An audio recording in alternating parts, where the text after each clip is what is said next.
Masonjane, washo sangimemeta lomdzala longogo kimi athi angibuye ngihlale phansi esihlanzini eceleni kwakhe atongelula. Wase uthi kimi, Mtukulu, ubabona bonke namhlanje baphumelele banetimali tabo kwabo kwatiwa ngibo, liciniso latiwa ngibo. Mina Mtukulu ngeke ngikulahle, ngidakubekisela ngamkhulu wakho lasashile namhlanje emhlabeni. Iciniso uyalati naye kuthi bekungafiki isikhathi sakhe sekuhamba. Mtukulu, usite impumelelo ungayijaki, usite imali ungayicoshi, usite Mtukulu ungalandzeli lokutakudukisa. Iciniso lithi Mtukulu, laba balamuhla abasafuni kusebenta. Liciniso lithi Mtukulu, laba balamuhla abasafuni kubeketela. Sine Mtukulu besibeketela sisebenta emaplazini kubelungu uhola lishumi labompondo Mtukulu. Lele nithi ngithwende emalangeni kuleli langa lalamuhla. Mtukulu, ungisite Mtukulu ute ubambelele kunalikhono lakho lakuphalona lomdzala wetinsuku. Mina Mtukulu ngile ngatilalela takho tinkondlo, wena Mtukulu ululamisa inhlitiyo lebekadze ilimele isikhathi lesidze. Wena Mtukulu ubambe manceba wahlanganisa impelo yathunga Mtukulu ngeyakho inkondlo. Bengisacela ke Mtukulu wami usite ungibambelele lokhono. Mane Mtukulu uvale tindlebe mase bakhuluma ngana indzaba yalamhla yesethwalo. Labanye bathi imali lesheshako vele kawushesha kuhambe nemphefumulo wakho Mtukulu, usite ungakhumbuli okusheshako, ufunze kubeketela Mtukulu. Akusakhulumeki Mtukulu, ematinyo saphumela onke ngephandle. Sekusho kona ukuthi iminyaka seyihambile, ngani phela namkhulu wakho wangithatha vele lo kwayi manje asabokotela. Mtukulu, bengifuna ukwatisana liciniso ngamkhulu wakho ngingahambi noma angathi nami ukuthi tinsuku tami titanini.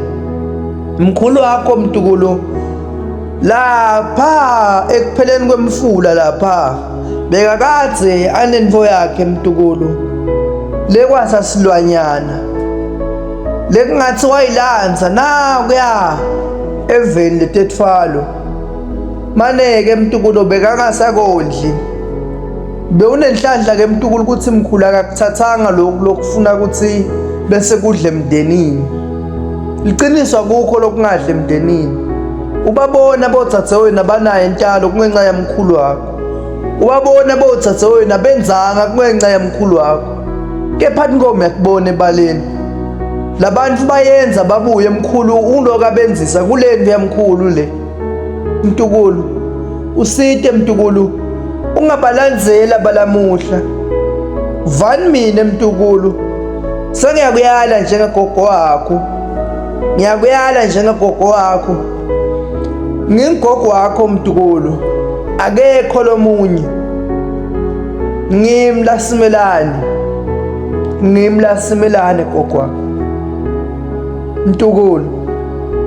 Uma ngabe impumelelo soyifuna, usite Mtukulu uyame kulabana likhono lophila ngalo, ungafuni kuyama kule ngiholo labaphila ngayo.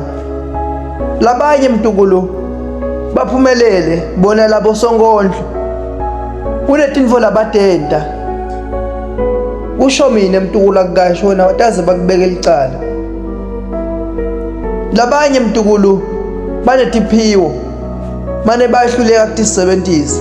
Bengisacela Mtukulu ubambelele kulesakho khosiphiwo, usite ungabahambi kulabatakutshela kona.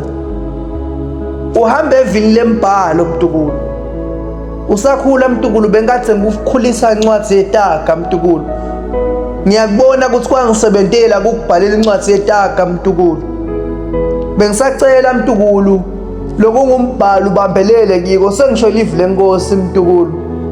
Siphiwo sakho waphiwa ngilomdzala wetinsuku, ngako tinsuku takho tibale emthandazweni Mtukulu. Bengisacela Mtukulu impumelelo yakho igadze. Ubuke ubale lapho uhamba khona, usithi ukhumbule ukuthi liso lami linawe kanti sina lo mdzala wethu insuku ukubukeli. Phuthuma mtukulu uyojubela tinkomo nawuya setiyawudla emadlelweni lalihlata titawuze tidle likhaba sesiyawubuye siyikhuluma mtukulu ngikule mbongo lehlule kakuthula sibude poet.